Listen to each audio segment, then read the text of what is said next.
오늘의 세플의 자리에 나오신 여러분 한 사람 한 사람을 사랑하고 축복합니다. 오늘 이 시간 함께 예수 좋은 내 친구라는 찬양을 함께 부르실 텐데요.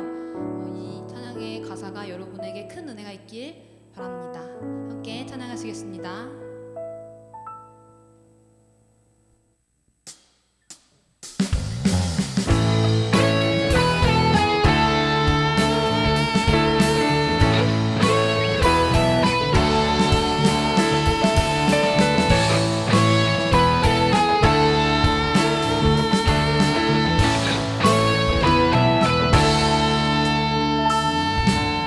완전한 사랑 보여주신 구세주 그분 하나님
우리 함께 기도드리겠습니다. 하나님 아버지, 오늘 또 우리 가운데 함께 하소서 이 예배를 받아 주옵소서. 예수님 거룩하신 이름으로 기도합니다. 아멘. 반갑습니다. 저는 익산 삼일교회를 섬기고 있는 진영훈 목사입니다. 오늘의 말씀입니다. 여호수아 14장 12절 말씀입니다. 제가 봉독해 올리겠습니다. 그날에 여호와께서 말씀하신 이 산지를 지금 내게 주소서. 당신도 그날에 들으셨거니와 그곳에는 아낙 사람이 있고 그 성읍들은 크고 견고할지라도 여호와께서 나와 함께 하시면 내가 여호와께서 말씀하신 대로 그들을 쫓아내리이다 하니. 아멘. 오늘 말씀을 중심으로 앞서가기, 이런 제목으로 함께 은혜를 나누고자 합니다. 우리나라는 앞서가는 것들이 참 많습니다. 활을 잘 쏘는 사람을 흔히 이렇게 말하죠. 활명수다. 방귀를 잘 뀌는 사람을 뭐라고 부를까요? 가스명수다 부릅니다. 방귀도 잘 뀌는데 활도 잘 쓰면 뭐라고 부를까요? 가스 활명수다 이렇게 부릅니다. 명수가 많습니다. 그리고 특히 우리나라는 더없이 앞서가는 것들이 많아졌습니다. 과거에는 불명예스러운 것들이 1등이어서 부끄럽기도 했지만 작금의 우리나라는 우수한 기술력, 그리고 우수한 IT 산업, 그리고 한류 문화, BTS, 그리고 아카데미 수상 같은 거의 모든 분야에서 우리가 잘하는 것들이 아주 많아졌습니다. 올림픽 스포츠는 어떨까요? 사실은 우리나라가 1등입니다. 2016년 리우 올림픽에서 우리나라는 8등을 했습니다. 그런데 그게 따져보면 우리나라가 1등입니다. 자, 잘 들어보십시오. 이 IOC 위원들이 조금 불합리함이 있습니다. 이를테면 육상이라는 종목의 금메달이 100m, 200m, 400m, 800m, 1600m, 3200m, 그것도 부족해서 뭐 놓고 달립니다. 허들 달리기, 그리고 마라톤. 여러분, 이게 뭡니까? 아니, 서양 사람들이 자신들이 다리가 길다고 자신들에게 유리한 종목에는 금메달을 주렁주렁 매달아놓은 것입니다. 만약에 우리가 잘 아는 양궁이 100m 양궁, 200m 양궁, 400m 양궁, 800m 양궁, 그리고 허들 양궁, 마라톤 양궁 이래 보십시오. 그거 금메달 다 우리가 가져오는 것입니다. 박태환 선수가 285mm 신발을 신습니다. 그리고 박태환의 라이벌인 호주의 펠프스는 385mm 신발을 신습니다. 그런데 금메달을 박태환이 가져왔다는 것입니다. 김연아를 보십시오. 피겨 스케이팅을 전용으로 할 수 있는 아이스링크장이 딱 2개가 있습니다. 반면 일본은 아이스링크장, 피겨 스케이트장 전용으로 지어진 것이 100개가 있다고 합니다. 그런데 금메달은 우리가 가져왔습니다. 쇼트트랙은 어떻습니까? 우리가 거의 메달을 다 가져오는 수준이지요. 왜 그렇습니까? 우리는 원래 새치기 잘하는 민족이었기 때문입니다. 어쨌건 뭐든 최고인 나라가 되어가고 있습니다. 그런데 여러분 아십니까? 그렇게 1등의 자리, 최고의 자리는 하루아침에 만들어진 것이 아니라 앞서간 어떤 사람들의 수고와 희생이 존재하고 있다는 것입니다. 남보다 앞선다는 것, 때로 많은 희생을 필요로 합니다. 그리고 거기에는 오해도 따라붙습니다. 너는 왜 그리 특별해야만 하니? 라고 핀잔의 소리를 들어야 할 때도 있습니다. 그래서 앞서간다는 것은 주목받는 위치에 선다는 말과 같은 것입니다. 하지만 우리는 알고 있습니다. 누군가 앞서지 않으면 안 된다는 것을. 새로운 일을 시작할 때, 어려운 일을 도전할 때, 아무도 건너지 못한 길을 건너려 할 때, 바로 그때 앞서가는 어떤 이의 용기가 필요한 것이지요. 앞서가는 어떤 이의 도전이 수많은 사람들에게 용기를 불어넣습니다. 주님이 그러셨고 바울이 그랬고 아브라함이 그랬던 것처럼 오늘 성경의 상황을 좀 제가 짧게 설명하겠습니다. 이스라엘 백성들이 광야에서 40년을 모세를 따라다녔습니다. 그리고 여호수아라는 지도자를 세우고 가나안 땅에 들어가서 가나안을 정복하고 있을 때의 이야기입니다.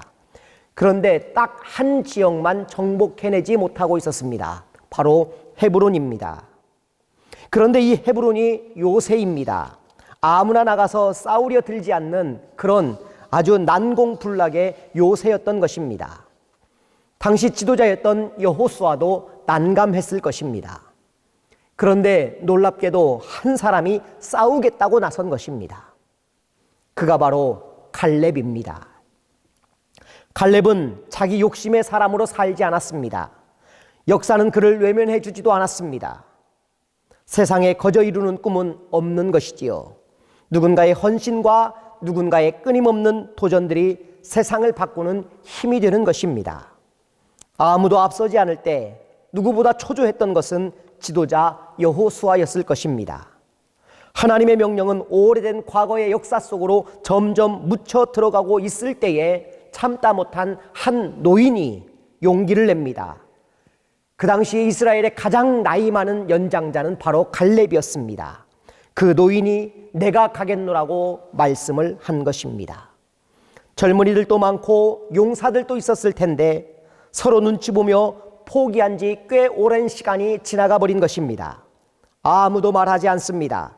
결국 그것은 불신이었고 하나님의 뜻을 저버리는 행위였습니다. 그런데 노인이었던 갈렙이 말합니다. 내가 가겠다고. 그는 용사였습니다. 40년 광야에서 전쟁으로 잔뼈가 굵은 용사였습니다. 그는 전쟁을 잘 아는 사람입니다. 하지만 그를 용기 있게 하는 것은 그가 용사여서가 아닙니다. 그에게는 하나님의 약속과 명령 때문에 기꺼이 가겠노라고 선언한 것입니다. 그것이 그를 강하게 한 것이지요. 오늘 본문 한 구절에만 하더라도 여호와께서 말씀하시며 여호와께서 나와 함께 하시면 여호와께서 말씀하신 대로라고 이렇게 여호와라는 말이 무려 3번이나 등장하고 있습니다. 그가 믿은 것은 오랜 싸움의 경험을 믿은 것이 아니라는 것입니다. 인도하시는 하나님을 믿었고 하나님을 의지했기 때문에 기꺼이 가겠다는 용기를 낸 것입니다. 앞서가는 것, 다른 어떤 사람의 용기보다 갈렙의 용기여서 더 힘이 있습니다.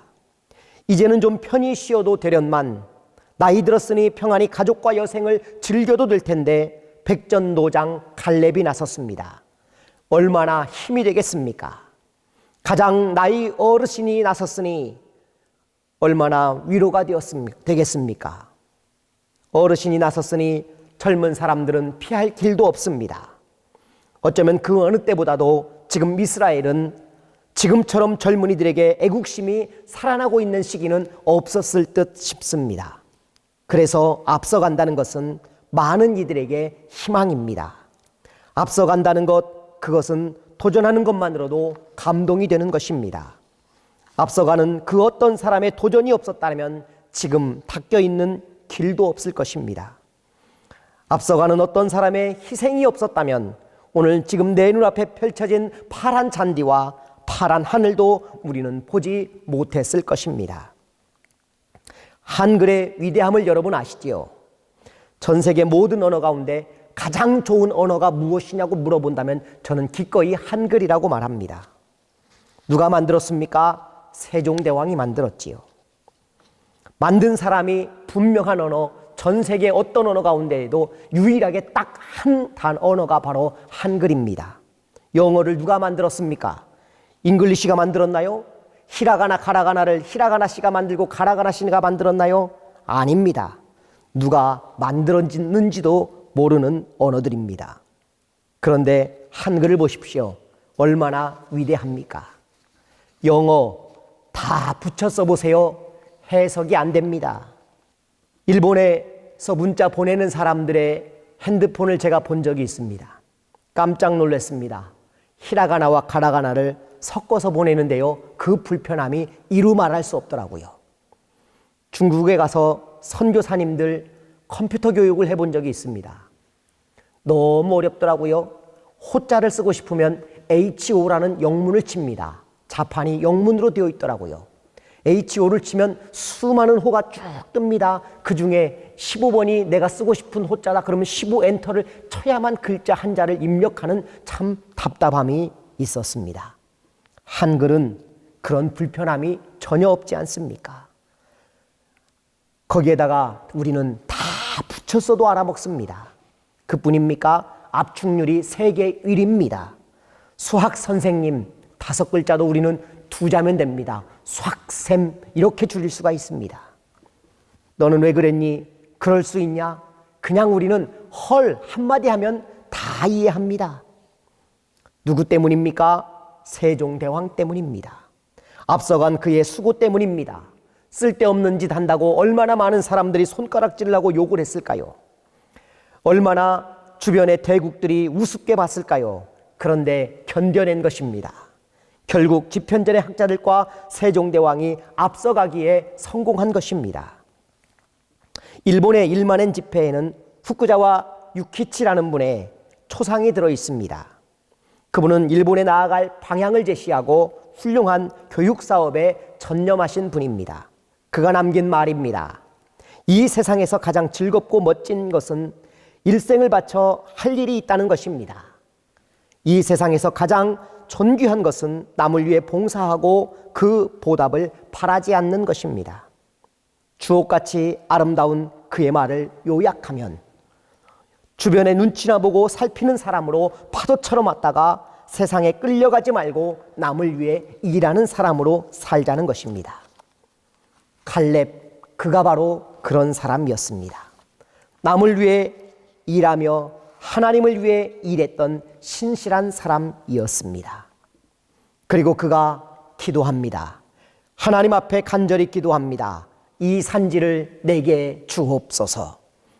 철저히 주님을 향한 신뢰심을 가지고 그가 외칩니다. 이 산지를 내게 주옵소서. 마치 어린아이가 무엇을 얻고 싶어 때를 쓰듯 바짓가랭이를 하나님께 붙잡고 이야기합니다. 이 산지를 내게 주옵소서. 한술 더 떠서 그는 말하기를 하나님이 함께 가시면 쫓아내겠나이다. 싸우러 갈 때 함께 가달라고 바짓가랭이를 붙들고 부탁하는 어린아이의 심정으로 이야기하고 있습니다. 갈렙, 그는 그렇게 하나님과 함께 앞서간 사람입니다.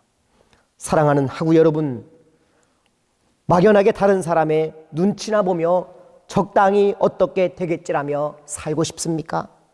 아니면 도전하는 삶으로 앞서가는 삶을 사시렵니까? 신앙이 없는 하구든 신앙이 있는 하구든 실패에 대한 두려움 때문에 염려보다는 도전하는 신앙으로 살아보는 게 어떨까요? 앞서가기, 거기에 우리 주님의 꿈과 비전이 살아 있습니다. 재미있는 이야기 하나 하고 제가 마칠까 합니다.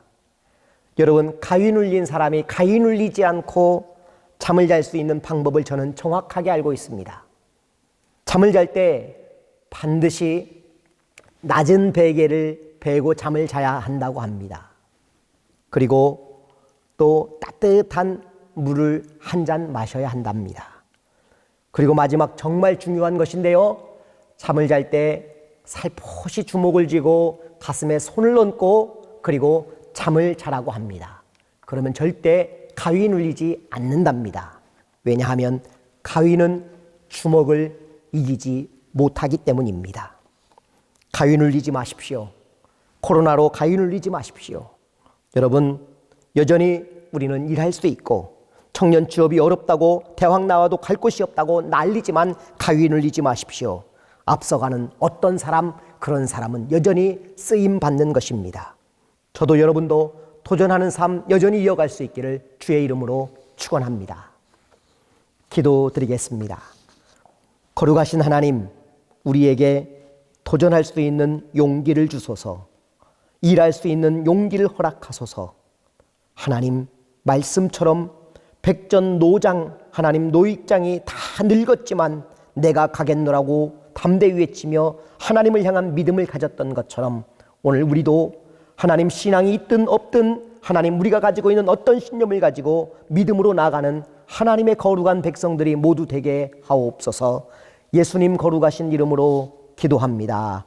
아멘.